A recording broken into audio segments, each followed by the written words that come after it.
आशा की किरण।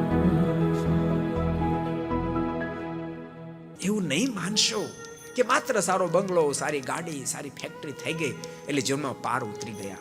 આ બધું જ હશે, આ બધું જ હશે. પરિવારમાં સત્સંગ નહીં હોય ને સંસ્કાર નહીં હોય ને તો બધું તમને એક દાડો બોજા રૂપ લાગશે, બોજા રૂપ લાગશે. કારણ બધું હશે પણ સંસ્કાર નહીં હોય. દીકરાઓ દીકરીઓ એટલા બધા ખોટા માર્ગે જતા રહેશે, એટલા બધા ખોટા માર્ગે વયા ગયા હશે.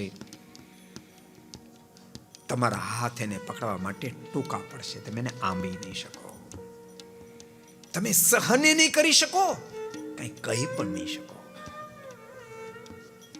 અને મહેલ જેવા બંગલામાં પણ રાતના 12 ઉપર એક વાગશે ને તો ઊંઘ નહીં આવે, ઊંઘ નહીં આવે. તીધી તમને ખબર પડશે એક સત્સંગ જીવનમાં અતિ આવશ્યક હતો. એ વાતને समझी न शक्यो.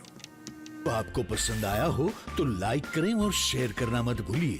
सब्सक्राइब करें सरदार कथा चैनल को और बेल आइकॉन पर क्लिक करना मत भूलिए लेटेस्ट वीडियो सबसे पहले पाने के लिए.